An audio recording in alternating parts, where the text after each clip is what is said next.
From the Ticats Audio Network, this is Tiger Cats Game Day with Courtney Stephen and Mike Daly.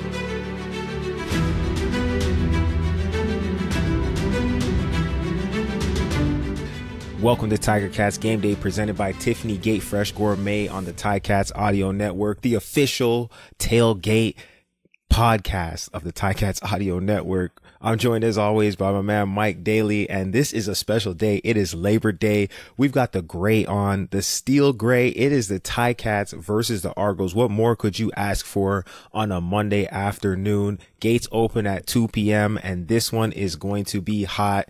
Mike, are you excited for the Labor Day Classic?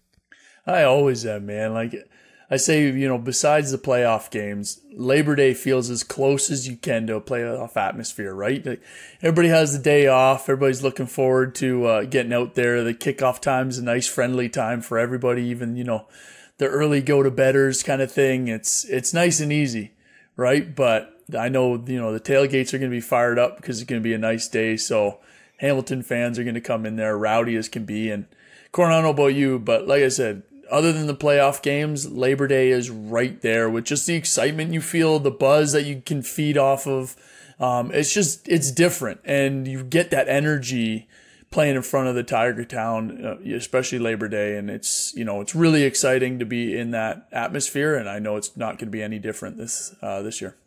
And I know summer's winding down. School is about to be open again, but there's one last stop on this train, and it is at Tim Hortons Field, where the 8-1 Argos are coming in to try and get their third win over the Ticats, who are 4-6, battling back with some momentum that they gained when they traveled west to BC and took home victory last week. This is a game that I don't think at the beginning of the season and partway through the season to this point, people were looking at the same way as they're looking at it today. I mean, the Argos, the best team in the CFL this season, statistically speaking. They got a high-flying offense. They got a freshly re-signed quarterback. They've got a lot of weapons, but this Ticats team has just been hungry in the last 7 days. They seem like they're out for blood and they want revenge for what Toronto has done earlier this season. So, man, let's dive into this one. Let's see who's playing, and then let's talk about how we can expect this game to play out. So, for the Ticats, a lot of the same that we've been seeing this year with just a couple of changes.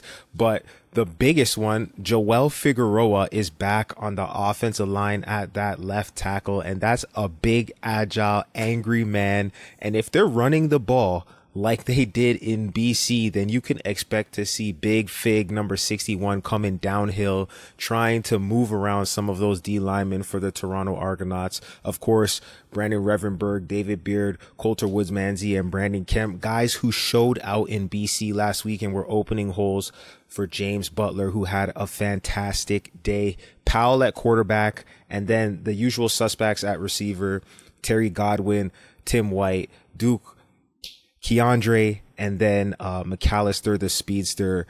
What are you expecting to see from Scott Milanovich in now his third game at coordinator? Yeah, I mean, a little bit more of what we saw in BC, right? Get James Butler his touches. I mean, the last 2 games over 100 yards. It's, when he goes off, it seems like this is what makes this offense roll, right? And it's the same. You can look over at the Argos side, and it's the exact same thing. Lean on the run game, and then be able to take those shots. The only difference is when you look at the two, right? The Ticats are leaning on the run game, but the shots aren't there quite as much right now as what we're seeing from the Argos. So hopefully that kind of opens itself back up a little bit and Taylor Powell gets more comfortable with the offense so that now when they are leaning on James Butler, handing him the rock, getting him the ball nice and quick so he can make some people miss, now it'll open up for Taylor Powell to be able to find those big plays downfield, right? To the Tim Whites, the Terry Godwins, right? And hopefully Tyreek McAllister kind of shows up again this game. But I think it all starts, and we've said it from the start, is the big boys up front and getting James Butler going, because that's really what pulled them out with the BC win, which was huge. And it will need a lot of help this game against the best team in the CFL. Yeah, and for those who missed it, James Butler had over 150 all-purpose yards, definitely over 100, clean over 100 rushing. He was a threat. He was doing it in all phases of the game, and I think that really was the battery that powered that offense. Now, of course, the offensive line, they got to get their credit. They got to get their flowers. But speak about how important it is for this offense to keep the Ticats defense rested and on the sidelines. How were they able to do that, and what kind of strategies can they use to keep that theme going of ball control and ball possession and keeping that defense rested, ready to attack when they need to go on the field? Yeah, last game against BC, which is, what we've been talking about for a while. They were putting first downs together, right? Driving the field. I think it's 3 drives of over 9 yards, right? And Core, we've been out there before. 9 plays. 9 plays. Sorry, yeah, 9 plays. Yeah, 3 drives of over 9 plays, which is huge, right? Huge, because that keeps the defense out there. That keeps the opponent's defense out there. And it keeps your defense off the field, getting some rest. And it's kind of a momentum killer for that defense, because you're out there, you're like, hey, why can't we stop these guys? What's going on? And it's not like you're calling any plays different. It's not like the offense is really calling too many plays different.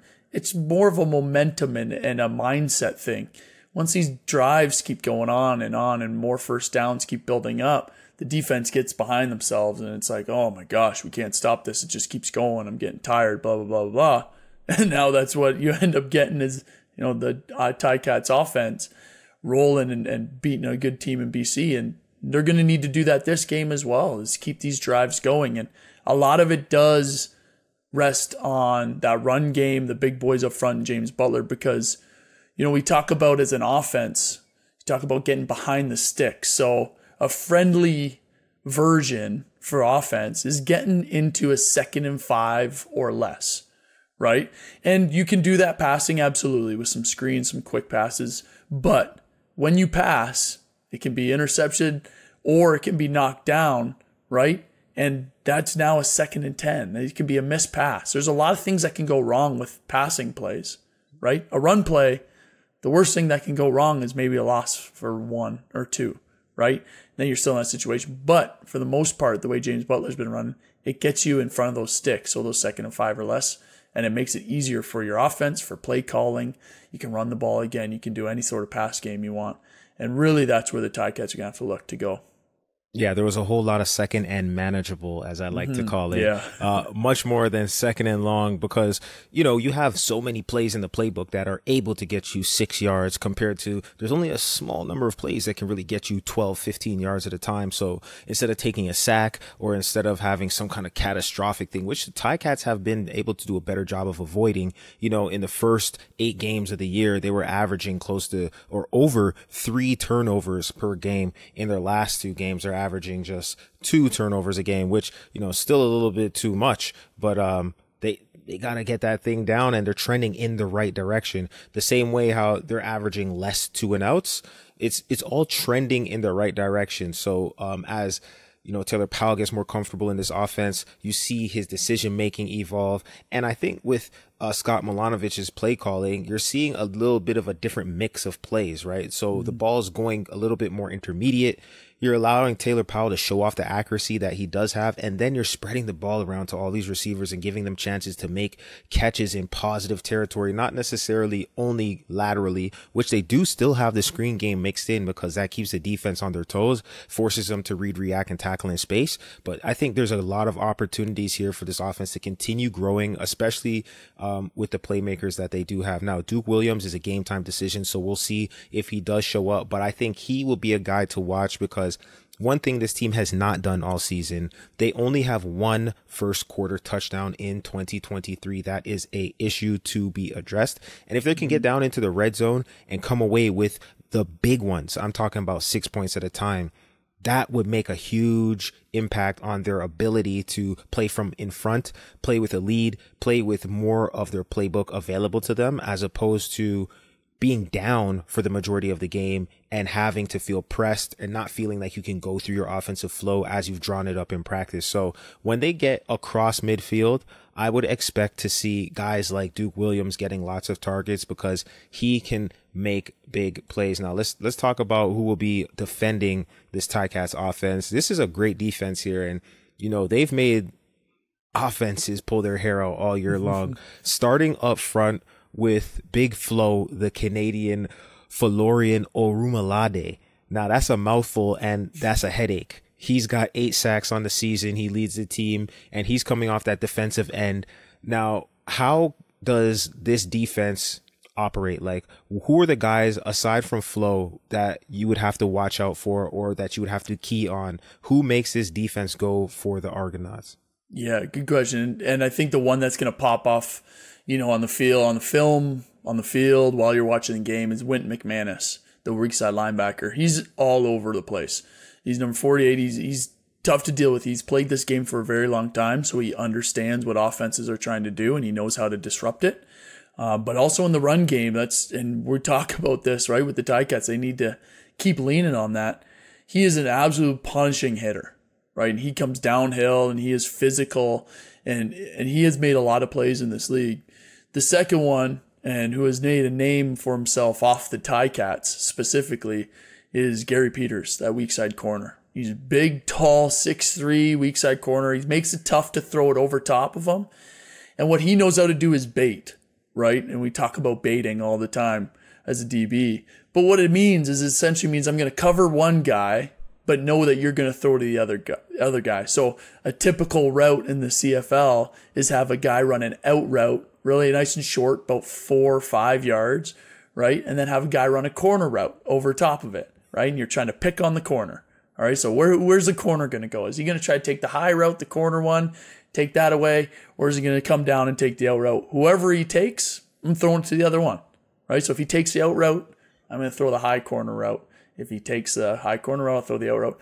What Gary Peters does better than most corners in this league is he'll come, take down that out, and as soon as you're ready to throw it, he'll turn and sprint to that corner, and you'll throw it right into his hands. And we've seen that happen. So Taylor Powell is going to have to know what he's doing and where he's at, and know both of those guys on that weak side, what's going on. But it's a tough Argos defense, and it's going to be a really good test. And you know what? Like, that is one of the savvy plays that, as a defense, you don't always get the perspective of the quarterback, but the quarterback cannot always exactly see the depth of the defensive backs. And so they're taught to read the contours of the defense. That means everybody lines up 10 feet off or 10 yards off of the ball with their feet at that 10-yard line off of the line of scrimmage. They know that everybody's in line, but then once they start moving, they can see, okay, low corner, high halfback, low Sam. That's a triangle with 2 low and 1 high. I call that, cut coverage. Or if they see the corner go high and they see the free safety over top and the half is low, that's a triangle. It looks like hold coverage. And then they kind of know off of those shapes who should be open and who should be, covered, but they can't see specifically the exact depth of people when things are moving fast. Right. So that's what Gary's taking advantage of. That's what Mr. Peters is doing so well. He might show his shoulders and hips open like he's about to run to the deep part of the field, but he's close enough to stick his foot in the ground and go and get that out route if it's thrown late. So that's one thing that Taylor Powell has got to continue doing that he's done well, is that if he's going to throw the out route, you got to throw it on time. You can't throw a route that the ball has to travel a long distance in the air. You can't throw those late, because those are the ones that DBs take advantage of. It's got to be on time. It's got to be on rhythm. And that all starts up front, making sure guys like Orumalade and guys like Robbie Smith are not in the backfield causing havoc, and that Taylor Powell can go 1, 2, 3 hitch throw, and the ball can be there as they practiced it on day 1, 2, and 3 leading up to the game. Now let's talk about this offense for the Argos. They got Chad Kelly back there, and this guy, he has been the apple of Toronto's eye.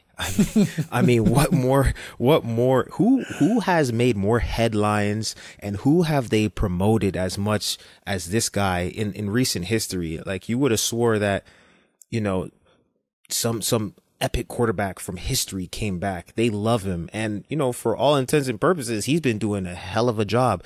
They have an explosive offense. In the last 3 games, they have a pass of 60 yards or greater in each of those games. That's huge.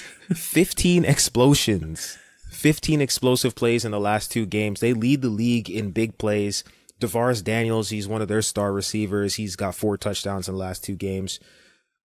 How do you slow this offense down, and what is the strategy to keeping Chad Kelly off of the stat sheet? Yeah, and where Chad Kelly's getting these big, when you look at these and you go, okay, 60-plus yard completions, right? That's huge. That is either busted coverage for a touchdown, right? Or what that is Chad Kelly getting outside the pocket using his legs and a breakdown happening in the backfield, right? Because everything in football is organized based off the quarterback is going to have about 2 seconds to throw the ball, maybe 3 seconds. Once he starts scrambling, now that clock starts going on, and these DBs, the defenders, have to try to find receivers, but they all start changing their route. So they run their initial route. Chad Kelly gets out of the pocket in this offense, and then now a receiver that's running a short route will just go, oh, I see that he's scrambling, and now it's backyard football, right? And he'll run deep, and then the ones that are deep are supposed to come back and work to him. But what's hard about that is if you don't have your eyes on that receiver, he'll get behind you very quickly, right? And you've seen that happen over and over and over again with this Argos offense because Chad Kelly is able to get to the edge or outrun some of the defensive linemen and then find one of his receivers, especially Tavares Daniels with 4 touchdowns in the last 2 games. He's able to find those guys downfield. The thing that makes this Argos offense tick, and the reason we keep bringing up, you need to run the ball to establish the offense, is because AJ Ouellette is running the ball very well. So what that does to the defense is there's 2 ways that defenses play essentially a pass and a run, right? On a run, all the D linemen and the linebackers take up their gap, so the spaces between the offensive linemen, and they stop and make essentially a wall on the line of scrimmage. Because if they run upfield, then that just opens up more gaps. It's easy to find those holes as a running back. What that does, though, is if you're so worried about the run and its effective run like the Argos are doing right now, they all have to stop at the line of scrimmage, assuming it's run, if it's a, 1st and 10, 2nd and 6 and less. And so that means that they're not getting upfield and rushing the passer, right? Which means Chad Kelly has more time to find his receivers downfield. And the same reason we keep preaching, hey, the Ticats need to run the ball, and why all the fans in the stands, hey, let's run the ball. Maybe they know why, maybe they don't, but what it does is it slows down that pass rush, gives the quarterback more time to get either outside the pocket or find maybe a double move from a receiver, and really it opens up that passing game, and that's really what the Argos are doing very, very well with AJ Ouellette, and Chad Kelly obviously playing, out of his mind at this moment.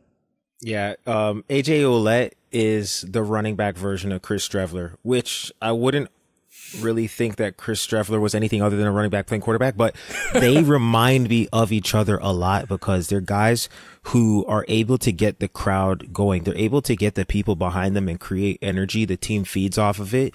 And they're guys who, they're a spark plug, right? They're a spark plug for their team. It's absolutely critical to hit those guys, hit them in the mouth, shut them down early. Otherwise, when they get rolling, man, other guys feed off of that.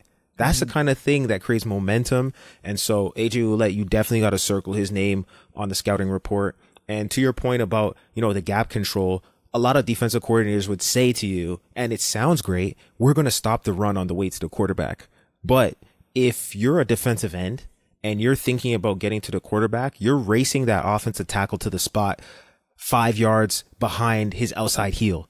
And when you're racing up the field, what does that do? It stretches the B gap wide open. And that's where guys like AJ Ouellette make their money, is by finding that little seam, 6 inches of daylight, breaking it into a 12-yard gain. And next thing you know, it's first down all over again. So I will be interested to see how Mark Washington mixes up the blitzes with the base coverages that allow the defensive backs and the linebackers to sit in coverage with vision, so that if there is a run that breaks through that front line, they're there to make a tackle for a gain of 3 instead of a gain of 13, because that's going to be a big determining factor in slowing this offense down. Can you stop them completely? Will there be a shutout? I highly doubt there will be a shutout, but you need to make sure that they're kicking field goals instead of putting up big touchdowns on 60-yard explosions. That is a quick way to lose this game. But before we go any further, let's talk about the guys who are going to be shutting down these explosives.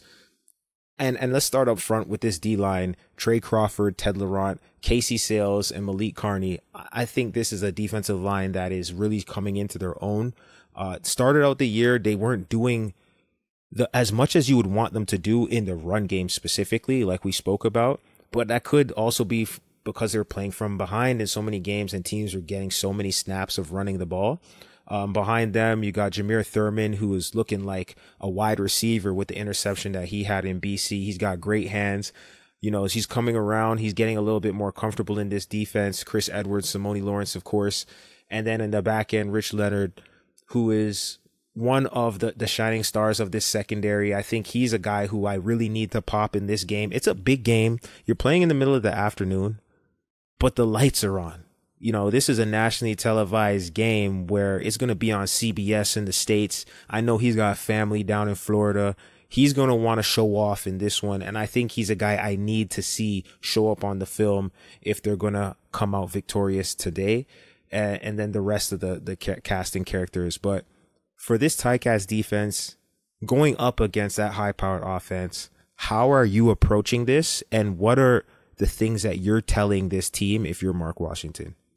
Well, I think what you're looking at is that Chad Kelly likes to throw the ball deep, right? So you talk about limiting explosions, right? And it's, hey, let's play top down. So what that means is essentially we're going to keep everybody in front of us, right? All the DBs, whatever coverage we're going to do, whether it's cover 3, cover 2, cover 4.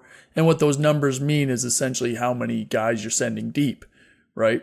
So whatever they're playing, those deep players have to keep everybody in front, be as high as the deepest guy, right? That's you always hear that, right? Stay in front, keep everything in front of you, make them complete passes in front of you, and then rally down and make tackles. So I think that's step number 1. How easy that is to do day in, day out, not the easiest thing in the world, but what you need to focus on is making sure that you limit these giant explosive passes, right? Make the Argos have to be a good offense.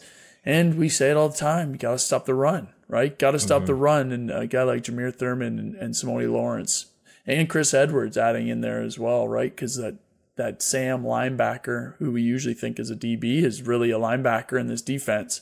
And he gets right involved in most of these. So I think that's the easiest way to say it, but it's obviously not easy to execute on the field, but definitely need to eliminate the explosions and just slow down that run and make them be a good offense all the way down the field.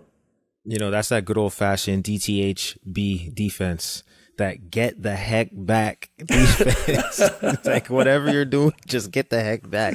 Just get back. However close you're lined up, just get a little bit further back because you know where these guys want to test you. They don't want to see your 3-yard pass defense. They want to see your 30-yard pass defense. So get back. But you know what's the counterpunch to that to keep you honest is you get a guy like AJ Ouellette in there to fake the pass block, leak out in between the offensive line, and then he's catching screen passes and he's forcing people to make open field tackles. He's a load to bring down. So I expect Toronto to throw at least 5 to 6 screen passes in this game. And those are going to come in a variety of looks. It might be the smoke screen to the outside receiver quickly. It might be the swing pass that goes out into the flat, and now a guy like Chris Edwards is one-on-one right now making a tackle with the receivers running off, so there's not a lot of help if he misses. Or it could be those, you know, check releases with a guard and a tackle as the lead blockers on the screen. There's going to be a lot of ways they get to it. They want to get AJ Ouellette the ball in space where he can force guys to make one-on-one tackles.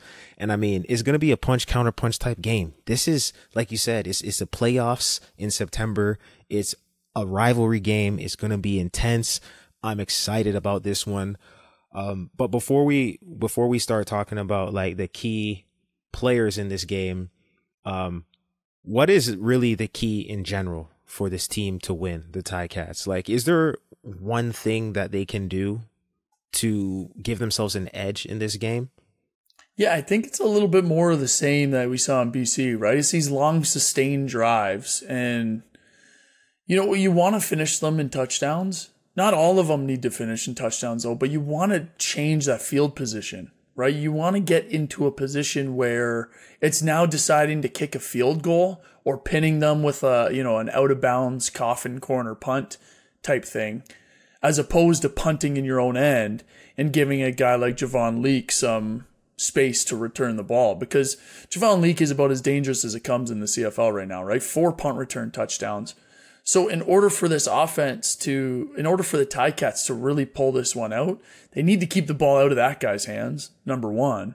And number 2, get a couple of these drives going so that at least points are getting up on the board, right? Toronto's going to put up some points. They have. That's what they've been doing, right? And the Ticats defense is going to try to limit that and slow it down as much as they can. But These long sustained drives need to keep going for the Ticats, and James Butler is a huge, huge key to that, right? And Taylor Powell making quick decisions like you were talking about. If that out is open now, take it. Throw that thing out there. Let a receiver make somebody miss in the open field. Hardest thing to do is tackle in the open field. So keep the ball out of Javon Leake's hands because he is explosive.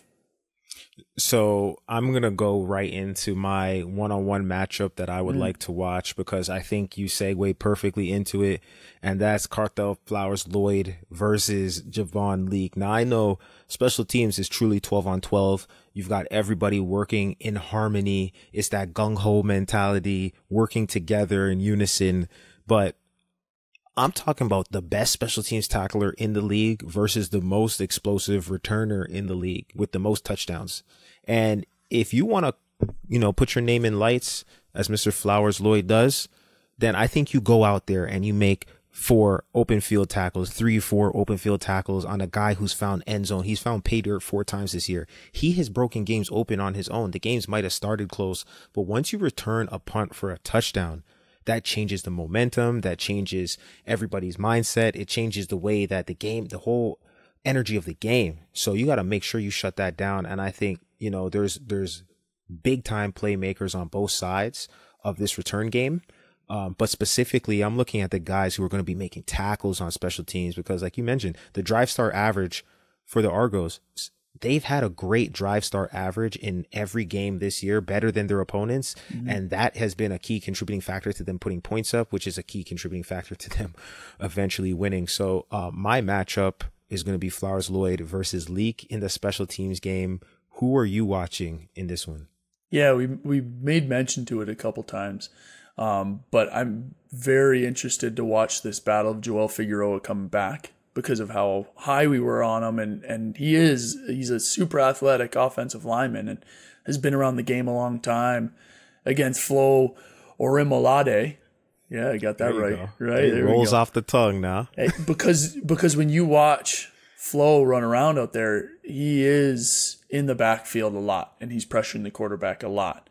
Right. So I'm going to say the matchup is Flo versus Joel, but the matchup is also, like we talked about, getting James Butler going to help Joel against Flo, right? If Flo can sit there, because the defensive line are all taught to figure out what the down and distance is, right? 1st and 10, in their mind, they're like, usually it's about 40% run, 60% pass in the CFL, right?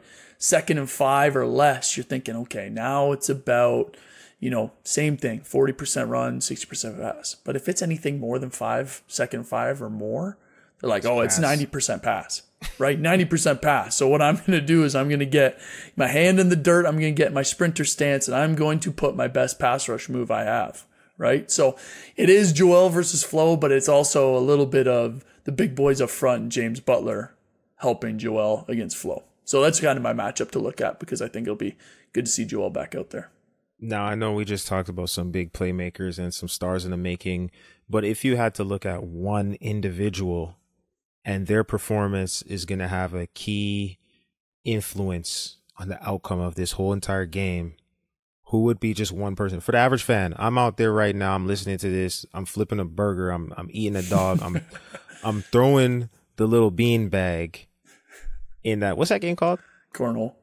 I'm throwing the bean bag in cornhole right now, and I'm about to walk into Tim Hortons Field, but I'm trying to figure out who I got to put my binoculars on. Who am I watching to determine the outcome of this game? Who I'm watching, and I'll give you names that are outside of what we talked about, but Kenneth George Jr. on the Ticats, right? We've talked about him. We need to see him show up right now because as that weak side corner, you need to be absolutely locked down. It might not be the prettiest because you'll have picks, interceptions, that kind of stuff because it's in tight spaces. You're covering a lot of road. Ball can get there very quickly, but we have to see a little bit more from Kenneth George Jr., right? Like we have seen some plays being made by Javian Elliott, by Stavros, by Tunde, by Richard Leonard, Chris Edwards. Now it's time for Kenneth George to join the party, right? And he's going to come up against Coxie, who's a big, tall receiver, right? Taller than him. And these are these big, explosive plays we keep talking about, right? Chad Kelly's going to, when we take away DeVars Daniels because he's going to be a focal point of Mark Washington's defense, that ball's going to go up to Coxie in the air, right? And I need to see Kenneth George Jr. join this party on defense and come away with a big play to help this defense out. I couldn't agree with you more. And I was going to say that I need to see Vedvik put the ball outside of the numbers because, the punt game is so important.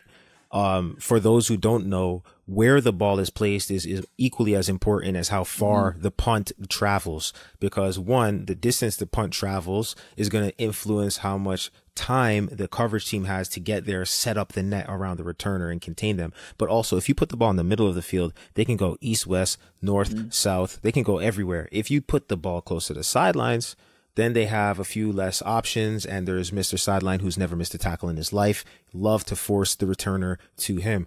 But instead of talking about Vedvik, I think it is going to be a person on the Argos that we should watch out for, and that's David Ungerer III, who's one guy I think has a massive chip on his shoulder. This guy is tough. He plays hard, and in the big games, I feel like he's ready to show up, especially for a team that he spent his early years in the CFL with, and he's no longer there. And I think he might have something to prove today. So I'm just interested to see what he does with his opportunity on this huge game where he's going to be in the starting lineup at that Z receiver. So this is it, folks. And I mean, you think you're watching the Ticats look for a win. You can win. As we've been reminding you before every home game this season, the Labor Day broadcast is no different when it comes to chances to win prizes. When you listen to Bubba and Andy on TigerCats pregame later today, one lucky listener will win a 40-volt brushless jet blower with battery and charger, courtesy of Greenworks. And because everything is bigger on Labor Day, that means Ticats pregame is as well. Bubba and Andy will take to the airwaves for 90 minutes starting at 2 o'clock. To get you ready for the game. And you can find them live on Ticats audio network at listen.ticats.ca. After that, of course, Luke and RJ will have the call. And if you cannot get to Tim Hortons Field, that is the best place to take in the action because the Argos are coming to town. And who else would you rather see on Labor Day than the Ticats take on the Argos? This one is going to be big. This one is going to be hot. And this one is going to be for a lot of the marbles because if Ticats lose, then that means Toronto has the tiebreaker. So Ticats are trying to make a push for that second spot in the East Division. There's a lot on the line, folks, and it's all happening here at Tim Hortons Field. Remember, gates open at 2 o'clock. And if you've been listening to us this far, we really do appreciate you. Make sure that you subscribe wherever you're listening because we do this every single week. So until next week, signing off from Mike Daly, this is Courtney Stephen, and we hope you have a happy game day. It's game day and you're ready. So are we. Let us know your thoughts. Email us at gameday@ticats.ca. Courtney Stephen and Mike Daly are here every game day with their insights into today's game. Subscribe to the Ticats audio network on Spotify or wherever you get your podcasts.